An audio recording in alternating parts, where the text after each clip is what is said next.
Bonjour à tous. Secours Elelou Nishmat, Maxime Aimon Ben Rachel, Raphaël Ben Moshe Elbaz, Yitzhak Shmuel Ben Mordechai Dov Ostroviak, Claude Chai Ben Daya, Victor Ben Thérèse Esther Tayeb, Isabelle Myriam Bat Kemaï Reuven Binyamin Ben Solika, Shnedora Bat Sarah Léa, et Reuven Rizzo Ben Avraham. Nous sommes dans la période du Homer. Demain sera ce soir l'Eloula de Rabbi Shimon Bar Yochai. Et durant cette période, 24 000 élèves de Rabbi Akiva sont morts de façon misérable. On parle de 24 000 Tanaïm de l'époque de la Gemara. Il y en avait plus de 700 qui mouraient chaque jour. Et en souvenir depuis ce désastre, on a l'habitude durant cette période de ne pas écouter de musique, de ne pas célébrer de mariage, de ne pas se raser. Et ces pratiques de deuil commencent même durant le mois de Nissan, qui est un mois de joie. Et on nous dit pourquoi ils sont morts. Chez l'Onahagu Zelazé. Ils ne se montraient pas de respect l'un à l'autre. On parle de 24 000 élèves de Rabbi Akiva, qui étaient Kedoshim, des géants de Torah. On ne parle pas de petites personnes qui se charriaient, qui se faisaient des croche-pattes, ou qui s'humiliaient les uns les autres.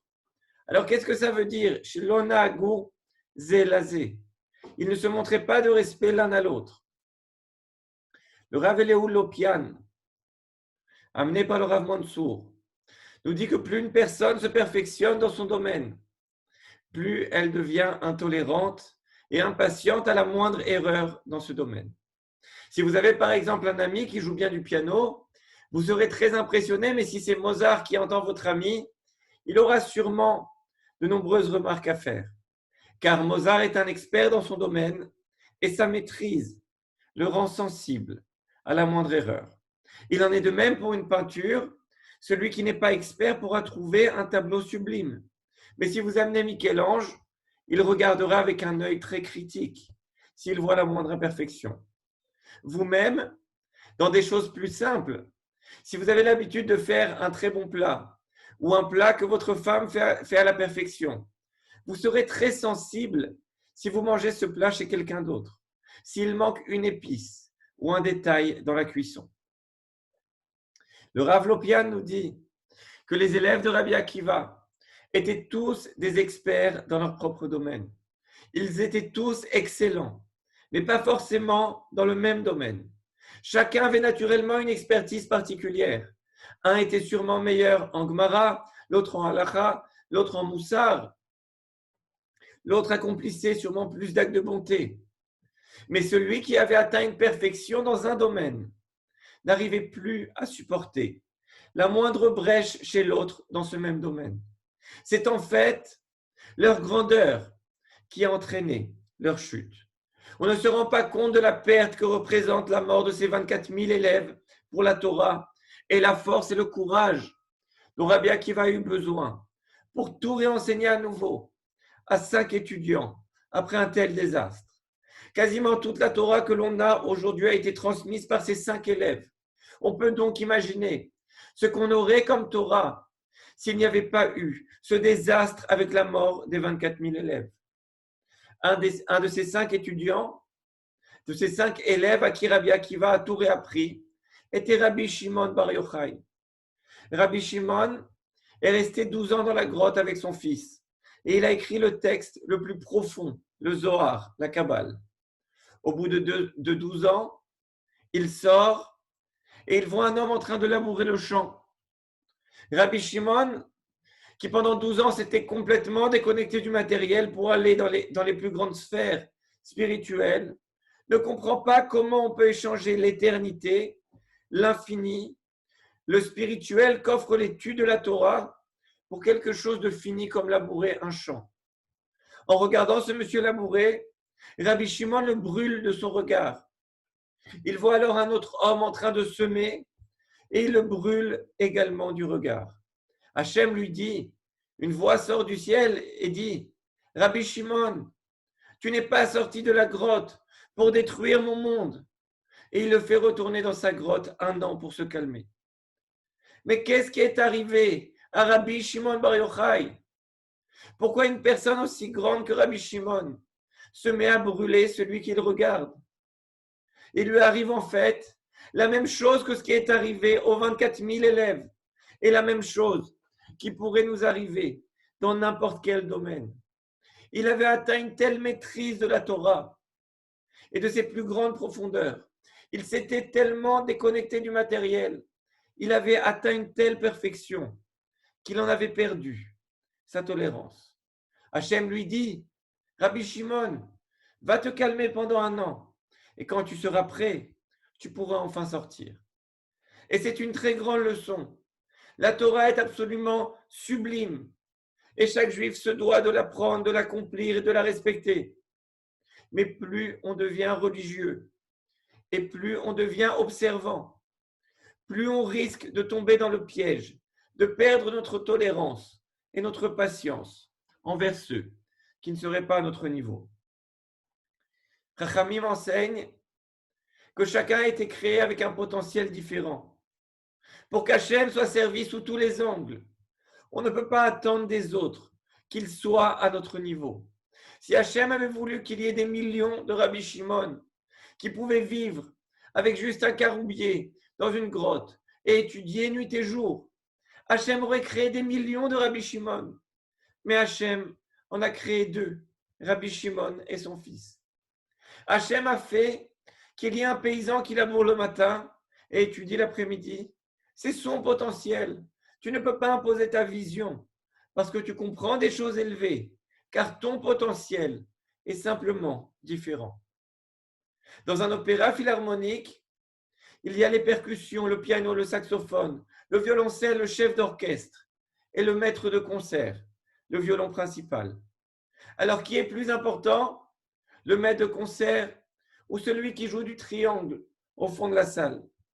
Personne n'est en fait plus important pour que la musique soit jouée parfaitement.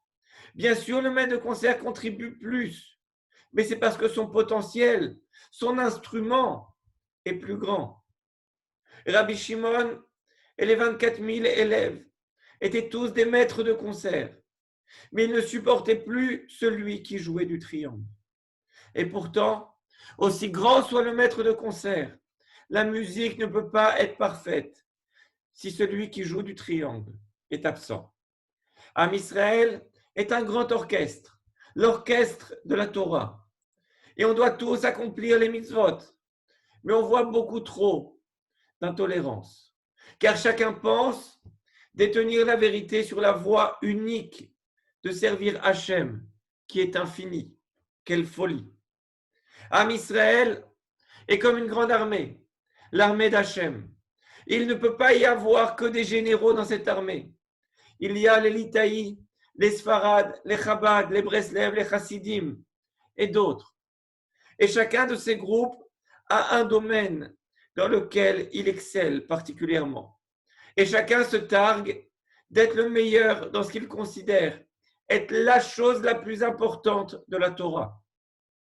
Le plus grand risque de chacun de ces groupes est de penser qu'il détient la seule façon de servir Hachem. Ils font tous partie de cette grande armée, comme les forces de l'air, la marine, les Golani.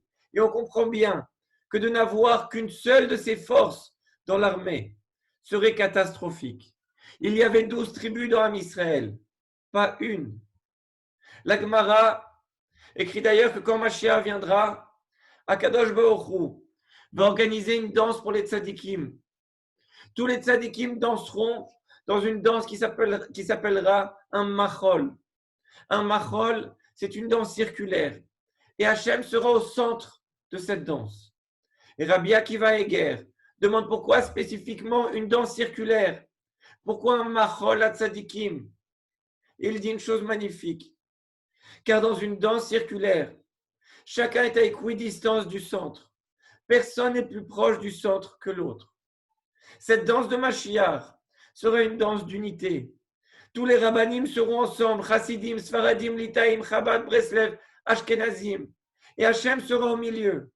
Et chacun aura la même proximité avec Hachem. Et personne ne pourra dire qu'il est plus proche de Dieu que son voisin. Rav Zushia disait, quand j'irai au Gan Eden à 120 ans, je n'ai pas peur qu'on me demande pourquoi je n'ai pas été Moshe Rabbeinu ou Yoshua ben Nun. J'ai peur qu'on me demande pourquoi je n'ai pas été Rav Zushia. J'ai peur qu'on me demande pourquoi je n'ai pas réalisé pleinement mon potentiel. La Gemara dans Psachim, page 50 Amoud Aleph, nous dit que quand Rav Yosef a miraculeusement guéri de son coma, où on le pensait mort, son père Rabbi Yoshua ben Lévi lui a demandé de décrire ce qu'il a vu dans le ciel. Rav Yosef lui a répondu « J'ai vu un monde à l'envers ». Ça veut dire quoi? Ça veut dire que tu peux voir un homme dans ce monde qui a fini 10 fois le chasse, le Talmud, et un qui ne l'a même pas fini une fois, mais qui essaye, et qui essaye tant qu'il peut. Et dans certains cas, tu verras celui qui n'a pas fini une fois, au-dessus de celui qui a fini 10 fois, car celui qui a fini 10 fois aurait pu le finir 20 fois. Mais celui qui n'a pas fini une fois a été au maximum de son potentiel. Le Rav Dessler dit qu'il y a énormément de choses qui composent le mix spirituel d'une personne. Chacun a une histoire, un potentiel, et personne ne peut se placer en juge face à cette personne. On a tous le libre arbitre, oui, mais pas au même niveau. Pour toi, peut-être, manger cachère, c'est très facile. Et pour ton ami, c'est très difficile. Donc, quand on te montre un morceau de cochon, tu n'as pas exercé ton libre arbitre. Le manger ne te passerait même pas par l'esprit. Par contre, ton ami va devoir faire un gros effort pour ne pas le manger. Le libre arbitre de ton ami va s'exercer à ce niveau, alors que le tien se situe autre part. Le lachon hara, par exemple, la médisance, c'est déjà un domaine plus difficile. Et pour te retenir à chaque fois, tu dois sûrement y mettre beaucoup d'efforts. Alors que pour le Chafetz Chaim, c'était très facile. Et le Chafetz Chaim avait également un domaine où il devait exercer son libre arbitre. Tu dois donc être exigeant et t'efforcer d'atteindre le plus haut niveau pour toi. Mais quand il s'agit des autres, tu te dois d'être extrêmement patient. Si tu arrives tôt à la synagogue, si tu arrives à étudier longtemps, si tu ne dis pas de la lachon hara, si tu as une tsniout, une pudeur dans ta façon de parler ou de t'habiller, si tu as une bonne mémoire ou n'importe quelle qualité, ne regarde pas de haut ceux qui n'ont pas ces qualités, car vous n'avez simplement pas le même potentiel, pas la même histoire, pas les mêmes qualités. Les non-religieux se plaisent souvent à dire que les religieux sont intolérants. Ils sont également très intolérants. Mais nous devons écouter. Peut-être y a-t-il une part de vrai dans ce qu'ils disent. Ils disent qu'ils trouvent les religieux hautains. Ils disent que les religieux donnent l'impression qu'ils sont plus saints que les autres. Qu'ils donnent l'impression que les gens moins religieux sont inférieurs. Et c'est vrai que ça peut parfois être le cas. Alors essayons de comprendre. Il y avait un élève à la yeshiva de Slobodka qui était toujours prêt 2 heures avant Shabbat, les chaussures cirées, douché, habillé, assis à la synagogue 2 heures en avance à lire Tehillim. Un jour, le Rosh Yeshiva, le directeur de la yeshiva, a été le voir et lui dit « C'est extraordinaire ce que tu fais. Tu montres un respect au Shabbat que j'ai rarement vu. Mais dis-moi, quand tu vois un ami à toi prendre sa douche 20 minutes avant Shabbat, ou cirer ses chaussures 5 minutes avant Shabbat, ou un ami rentrer à la synagogue juste à l'heure de Shabbat, qu'est-ce que tu penses? Qu'est-ce que tu ressens? Dis-moi la vérité. » L'élève, très fier et sûr de lui, répond au Rav « Je pense que c'est un bisayon, que c'est une honte, que c'est un mépris pour la grandeur du Shabbat. » Le Rosh Yeshiva lui a répondu que la Khumra, la mesure de rigueur qu'il prenait sur lui d'être prêt 2 heures avant Shabbat, l'avait rendu pire que tous ceux qui arrivent 1 minute avant. Une Khumra, une mesure de rigueur, doit te perfectionner. Mais si elle te rend intolérant, elle te fait tout perdre. En fait, voici le test.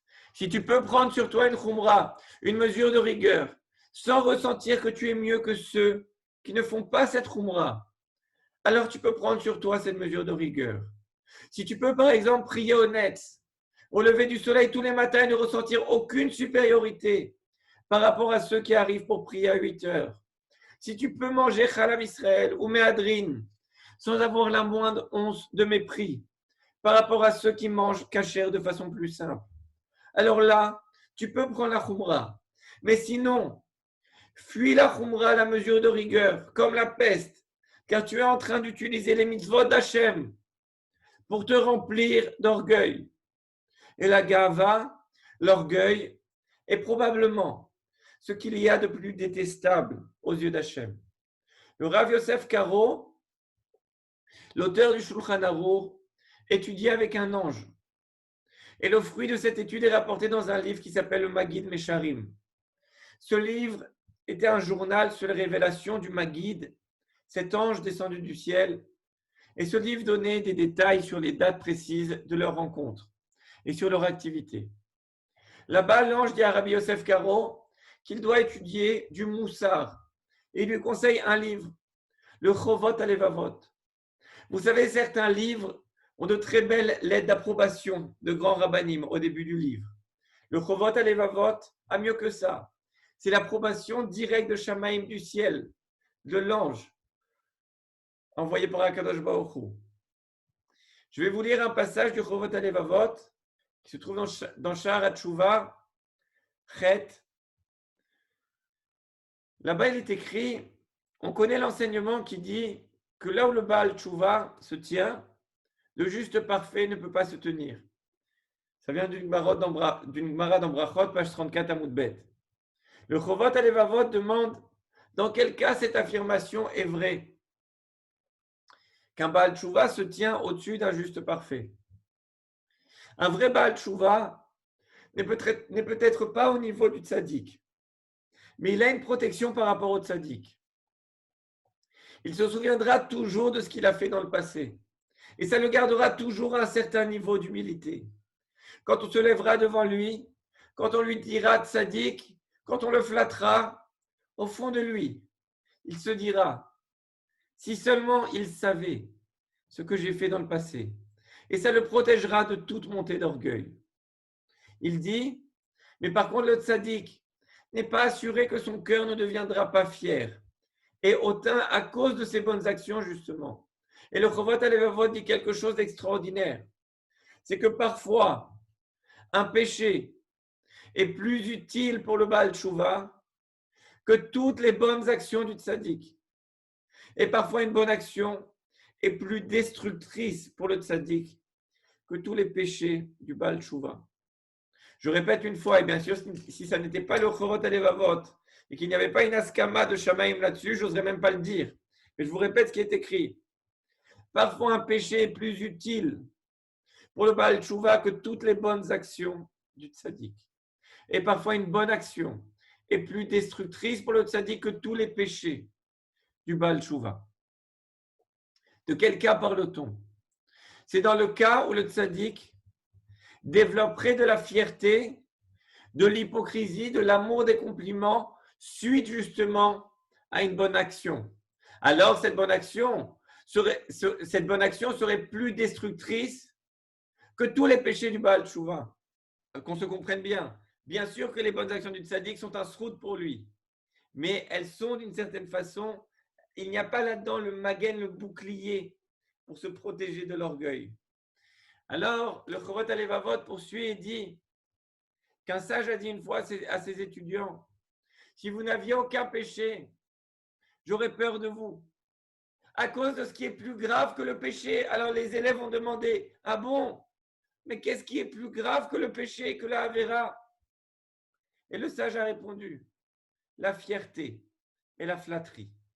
Et le Chovot Alevavot dit que c'est dans ce cas qu'on dit que là où le Baal Tshuva se tient, le juste parfait ne peut pas se tenir. Par contre, attention bien sûr au Baal Tshuva qui en plus s'enorgueillit. Alors lui, il n'aurait rien compris. Le Talmud en Ta'anit, page 20, Amoud Aleph et Bet, nous dit que Rabbi Elazar, le fils de Rabbi Shimon Bar Yochai, est sorti de la yeshiva un jour. Il avait beaucoup étudié. Et on nous dit qu'il est sorti de la yeshiva avec une très grande simcha, très fier de lui-même. Il se baladait sur son âne et voici qu'il croise un monsieur qui le salue en lui disant « Que la paix soit sur toi, mon maître ». et Rabbi Elazar ne lui répond pas à son salut. Puis Rabbi Elazar lui dit, Reika, vide, ce que tu es moche. Est-ce que tous les gens de ton peuple sont aussi moches que toi? Alors le monsieur lui a répondu, je ne sais pas. L'air Léouman chez Assali. Va chez l'artisan qui m'a fait et demande-lui et dis-lui, comme le vase que tu as fait est laid. Rabbi Elazar réalise qu'il a eu tort, il descend de son âne et se prosterne devant cet homme et lui dit, tu as raison, je t'en supplie, pardonne-moi. Le monsieur lui répond, je ne te pardonnerai pas avant que tu ailles vers l'artisan qui m'a créé et que tu lui dises, comme il est laid, ce vase que tu as fait. Au final, le monsieur a pardonné à Rabbi Elazar. Et ensuite, Rabbi Elazar est rentré à la yeshiva et a enseigné. Une personne doit toujours être souple comme le roseau et ne jamais être aussi dur que le cèdre. Et pour cette raison, le roseau a mérité qu'on en fasse un stylo pour l'écriture de la Torah, des téphilines et des mezuzot. Cette histoire est très surprenante. Comment Rabbi Elazar, fils de Rabbi Shimon Bar Yochai, a pu dire une telle chose?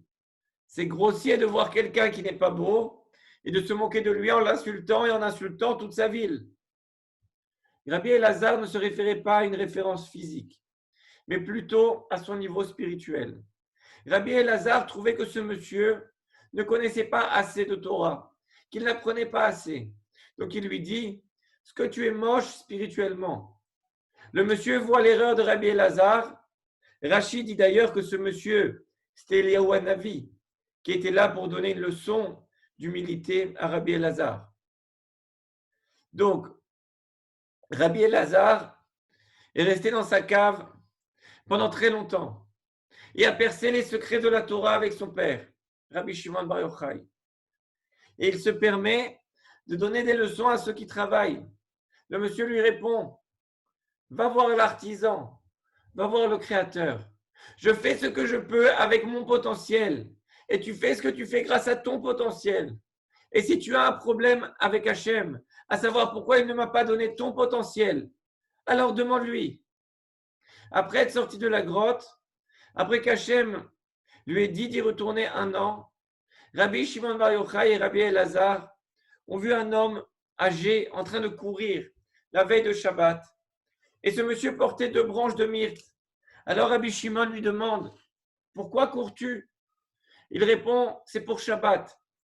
Et ces branches de myrte, c'est pourquoi? Il répond, c'est en l'honneur de Shabbat.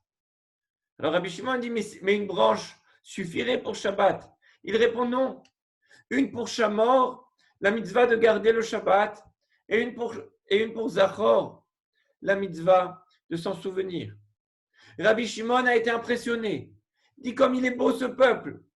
Cet homme n'avait pas écrit le Zohar, la Kabbale, mais Rabbi Shimon avait su apprécier le geste qui était à son niveau, le kavod qu'il donnait à Shabbat à son niveau. Il avait enfin réussi sa cure de réhabilitation. Il ne regardait plus les hommes en valeur absolue, mais chacun selon son potentiel, en valeur relative. Le Rav Elimelech de Lizensk disait, Hachem a donné 2 yeux, un pour voir le tov chez les gens et un pour regarder nos fautes. Mais il disait que les gens inversent. Ils utilisent un œil pour voir le mal qu'il y a chez les autres et un œil pour voir le bien qu'il y a chez eux. Il ne s'agit pas à travers ce cours d'être permissif vis-à-vis de ceux qui ne respectent pas la Torah, qui font fauter les autres et vis-à-vis de toute forme de débauche. Mais il faut être très très patient avec les hommes quand ils évoluent. Il y a un domaine en particulier où il faut être très patient. C'est avec sa femme et ses enfants. On a tendance, parce qu'on les aime, ou plutôt par fierté, à vouloir le meilleur d'eux. Et l'on peut tomber facilement dans le piège d'être beaucoup plus exigeant vis-à-vis d'eux qu'envers nous-mêmes. Les 24 000 élèves de Rabbi Akiva étaient tous des virtuoses de la Torah. Mais leur talent les a fait tomber dans le piège très fin de l'intolérance. Et Hachem a préféré graver dans le cœur des Juifs ce besoin de tolérance plutôt que de garder la Torah, aussi extraordinaire soit-elle, que l'on aurait pu recevoir à travers ces 24 000 élèves. Si cette intolérance a pu empoisonner ces géants de Torah, si les plus grands sont tombés dans ce piège, c'est bien sûr un domaine sur lequel chacun se doit de réfléchir. On m'a demandé, mais pourquoi personne n'est intervenu pour arrêter ça? La réponse se trouve peut-être dans la destruction du Beth Amikdash. Pourquoi la destruction du premier temple n'a duré que 70 ans, alors qu'il a été détruit à cause du meurtre, de l'idolâtrie et des relations interdites, qui sont des fautes très graves de la Torah, alors que le deuxième temple, qui a été détruit à cause de la haine gratuite, est détruit depuis 2000 ans, et nous continuons à prier devant ces ruines. Car en fait, il y a une grande différence. Comme le dit le Rav Moltzen, rapporté par le Rav Zon, lorsque les organes internes sont intacts, même si les organes externes sont malades des pieds à la tête, la guérison est possible assez rapidement. On peut examiner chaque jour la plaie et décider du traitement approprié. Mais si un organe interne est malade, le rétablissement sera long et pénible. C'est pourquoi les contemporains de la destruction du premier temple, dont les fautes étaient des actes extérieurs, le meurtre, l'idolâtrie et les relations interdites, en voyant la destruction du premier temple, ont pris conscience de leurs fautes. Ils ont eu honte, ils ont fait tchouva, et le temple a pu être construit. Mais ce n'est pas le cas de notre exil. On s'y sent bien, quoique scrupuleux dans l'accomplissement des mitzvot. Nous restons indifférents aux maladies cachées de nos cœurs, comme il est écrit dans Michelet, chapitre 30, verset 12. Dor taor be'enav, umitzot ato lo yuchatz. La génération qui se prétend pure ne s'est pas lavée de ses souillures. Cette souillure, cette haine gratuite qui gangrène Am Israël et prolonge notre exil est invisible. Et donc les gens ne la corrigent pas. Quand on parle de haine gratuite, chacun pense qu'il n'a rien à se reprocher. C'est pour ça qu'Hachem a dit « Ve'ahavta le'echa kamocha ani Hachem » Tu aimeras ton prochain comme toi-même. Ani Hachem, je suis Hachem. Pourquoi ajouter « je suis Hachem » Tu aimeras ton prochain comme toi-même, point. Pourquoi dire « tu aimeras ton prochain comme toi-même, je suis Hachem » Car l'amour ou la haine vis-à-vis de ton prochain est invisible. Mais Ani Hachem, je suis Dieu, et je vois ce qu'il y a dans ton cœur. Alors à la question pourquoi personne n'est intervenu pour corriger les 24 000 élèves, eh bien c'est parce que cette intolérance n'était pas palpable, visible. Je pense qu'ils ne se rendaient pas compte, plus compte de ce qu'ils faisaient naturellement. Et donc, seul Hachem pouvait y mettre fin. Je finirai en précisant que je ne dis pas à travers ce cours que l'excellence ou la khumra ne sont pas bonnes. Un juif doit constamment aspirer au plus haut niveau. Une fois, un rav a dit qu'on ne peut pas être un bon soldat si on ne souhaite pas devenir un général. J'exprime plutôt ici le fait qu'il y a un piège très fin auquel il faut faire attention quand on aspire à de tels niveaux. Que